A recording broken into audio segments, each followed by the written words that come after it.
Hi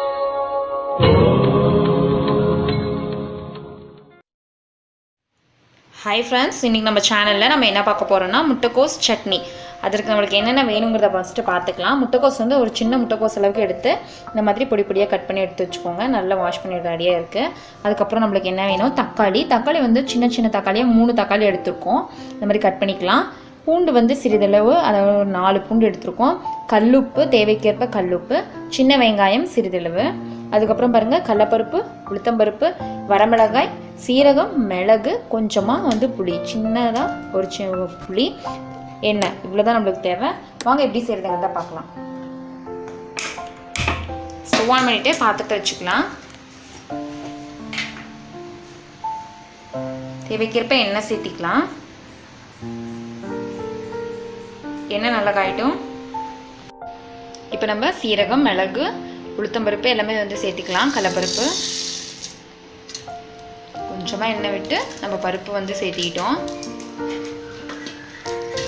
இந்த முட்டைக்கோஸ் சட்னி சாப்பாட்டுக்கு நல்லாயிருக்கும். அதே மாதிரி இட்லி, தோசை இதுக்கெலாம் நல்லாயிருக்கும். ட்ரை பண்ணி பாருங்கள்.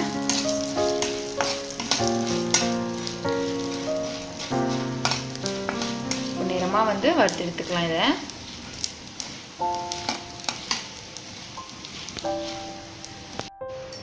ஃப்ரெண்ட்ஸ் பாருங்கள், இந்த பருப்பு வந்து நல்லா கலர் மாதிரி இருக்குது. இந்த மாதிரி பொன்னிறமாக வரணும். இப்போ நம்ம வரமிளகாய் எடுத்துருக்கோம், அதை வந்து சேர்த்திக்கலாம். காரத்துக்கேற்ப வரமிளகாய் சேர்த்துக்கோங்க. சும்மா லைட்டாக வந்து வறுப்பட்டால் போதும். இப்போ வந்து எடுத்து வேறு பிளேட்டில் மாற்றிக்கலாம். ஃப்ரெண்ட்ஸ் அதே பாத்திரத்தில் பூண்டு சேர்த்திக்கலாம், சின்ன வெங்காயம் சேர்த்திக்கலாம்.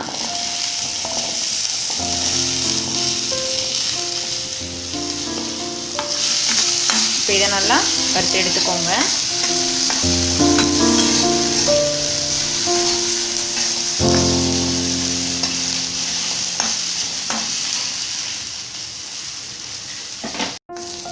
இப்போ பாருங்க வெங்காயம் நல்லா வணங்கிடுச்சு. இப்போ தக்காளி சேர்த்திக்கலாம். 3 தக்காளி எடுத்துருக்கோம். இந்த மாதிரி கட் பண்ணி இதில் சேர்த்துக்கோங்க.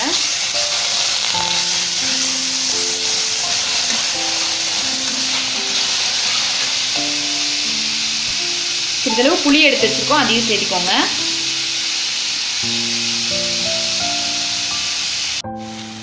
ஃப்ரெண்ட்ஸ் இதிலே உப்பு சேர்த்திக்கலாம். கல்லுப்பு போட்ட அளவுக்கு டேஸ்ட்டாக இருக்கும். துளுப்பு வேணாம், கல்லுப்பு அதிகமாக சேர்த்திக்கோங்க.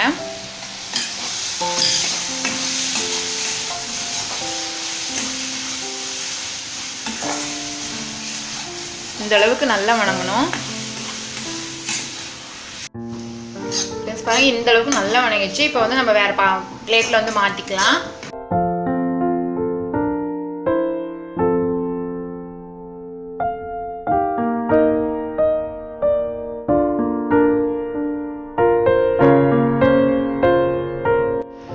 ஃப்ரெண்ட்ஸ் இப்போ அதே பாத்திரத்தில் சிறிதளவு எண்ணெய் வந்து சேர்த்திக்கலாம்.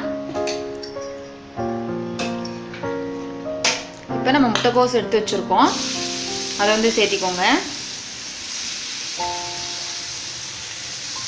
முட்டைக்கோஸ் பொரியல் பிடிக்காதவங்களுக்கு இந்த மாதிரி கூட செஞ்சு கொடுக்கலாம்.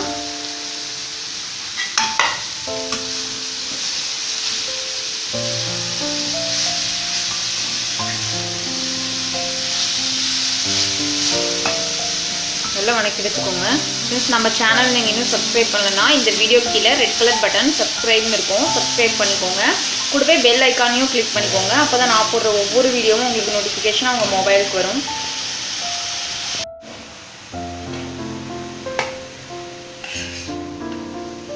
ட்ரெஸ் பாருங்க நல்லா கலர் மாறிட்டு இருக்கு. நல்லா சுருண்டு வரணும்.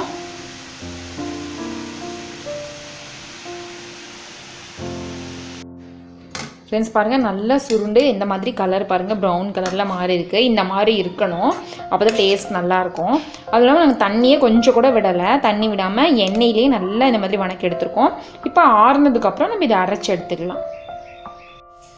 ஃப்ரெண்ட்ஸ் பாருங்கள் சூடு ஆறுனதுக்கப்புறம் மிக்சியில் போட்டு நல்லா அடித்து எடுத்துட்டோம். இந்த மாதிரி நைஸாக இருக்கணும். ஈஸியாக நம்மளுக்கு முட்டைக்கோஸ் சட்னி ரெடி ஆயிடுச்சு. இப்போ நம்ம தாளிச்சு விட்டுக்கலாம். இதை ஃப்ரெண்ட்ஸ் பாத்திரத்தில் தேவைக்கேற்ப எண்ணெய் வந்து சேர்த்திக்கலாம். எண்ணெய் நல்லா காயிட்டும்.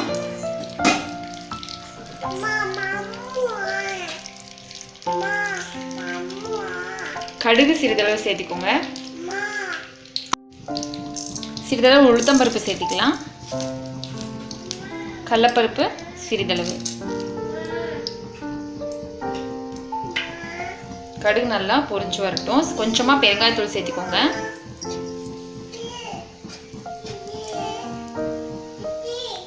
கடுகு நல்லா பொரிஞ்சு வந்துருச்சு. இப்போ நம்ம கருவேப்பிலை சேர்த்திக்கலாம். சட்னியில் தாளித்து விட்டுக்கலாம். சட்னியில் தாளித்து ஊற்றிக்கலாம். ஃப்ரெண்ட்ஸ் பாருங்கள், தாளித்து ஊற்றியாச்சு. கலந்துக்கோங்க. நான் சொன்ன மாதிரி டிஃபனுக்கு எல்லாமே வந்து இது சூப்பராக இருக்கும். சாப்பாட்டுக்கும் நல்லாயிருக்கும். ட்ரை பண்ணி பாருங்கள். ட்ரை பண்ணி பார்த்துட்டு எப்படி இருக்குன்னு சொல்லிட்டு எனக்கு கமெண்ட்டில் சொல்லுங்கள். இந்த வீடியோ பிடிச்சிருந்தா லைக் பண்ணுங்கள். உங்கள் ஃப்ரெண்ட்ஸ் இந்த வீடியோவை பார்க்கணும்னு வச்சிங்கன்னா வீடியோவை ஷேர் பண்ணுங்கள். மறக்காமல் சேலம் ஈஸி சமையல் சேனலை சப்ஸ்கிரைப் பண்ணி வச்சுக்கோங்க. தேங்க்யூ.